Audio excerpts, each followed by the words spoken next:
There's a famous quote that goes, "When life gives you lemons, sell them and buy wine."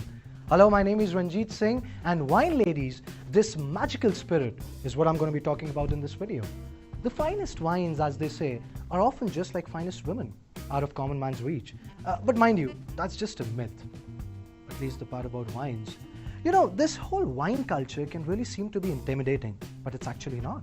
Wines are simply just, grapes. Fermented, of course, but what are they? You know, maybe some fruit here and there, but they are just grapes, huh? So what's really intimidating about that? So the perfect recipe to this magic potion is, number 1, the right pressure, number 2, right temperature, and number 3, yeast to turn sugar into alcohol. Historically, winemaking has a rich origin dating back to 4100 BC. In India, we have vineyards in Punjab, Kashmir, and predominantly at the Deccan Plateau. You know, this high temperature in places like Sangli, Nasik, Solapur makes them suitable for making such good Indian wines. To understand wines, we need to understand the different types of wines. So, there are 3 types of wines. Number 1 is table wine. Now, table wine comes in 3 colors: red, white, and rosé. Red wine is made from black grapes, white wine is made from green grapes, and rosé, which is amber colored, is usually a mixture of red and white wine. Number 2 is sparkling wine. Sparkling wine is a secondary fermentation, by which I mean that table wine that has carbon dioxide content in it. It's easily recognized with the bubbles which come in it.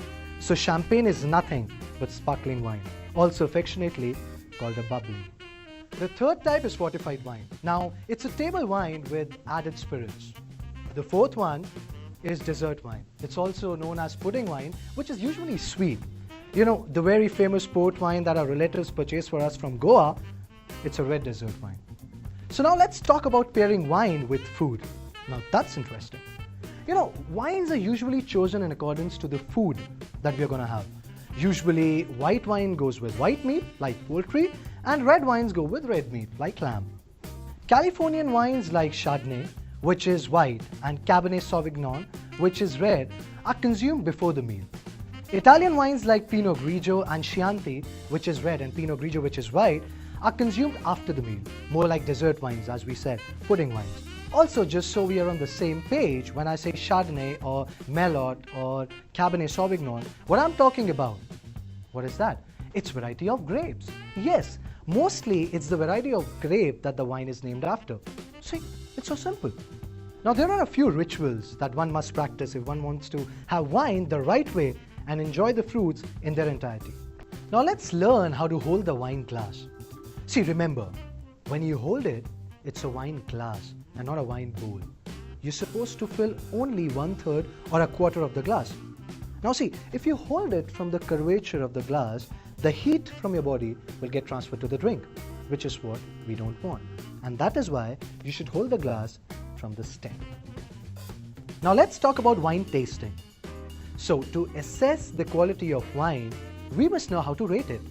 Now the 3 steps for rating are: number 1, sight; number 2, smell; and number 3, taste. I know you would be thinking that these are only 3 out of your 5 senses, but don't worry. After consumption of wine in the right amount, all your 5 senses will be engaged in the wine drinking process. So first, let's talk about sight.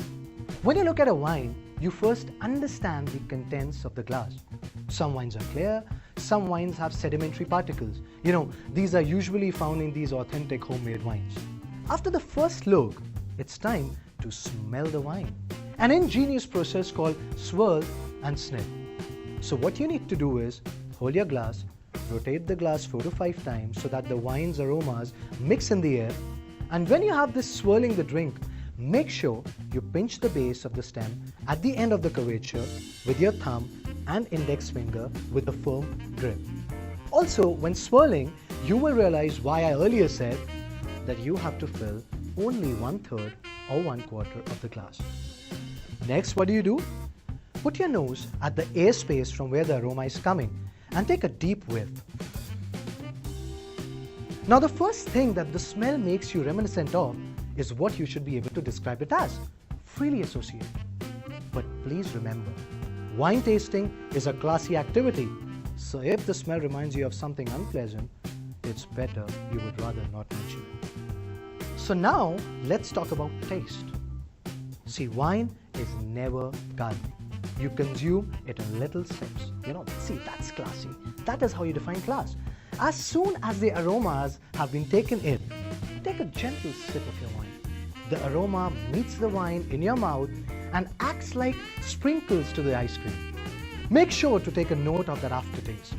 After tasting a wine, a taster will determine the wine's aftertaste, which is a major determinant of wine's quality. The aftertaste of wine can be described as bitter, persistent, short, sweet, smooth, or even non-existent. So that is all I have for you in this bit of a crash course on wine. But ladies, I will leave you with a few fun facts on wine. Did you know that according to a legend, wine was discovered when a Persian woman tried to take her own life by eating fermented grapes, thinking them poisonous?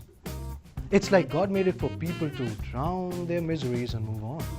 Fun fact 2. Wine has a number of health benefits, including reducing the risk of gum diseases, Alzheimer's disease, stroke, and heart diseases. Ladies, a wine glass a day keeps the doctors away. Well, you figure that out for yourself, and I will see you soon. But don't forget that this video was brought to you by Grahesh Oba and One MCN Network. Please subscribe if you like. Ciao.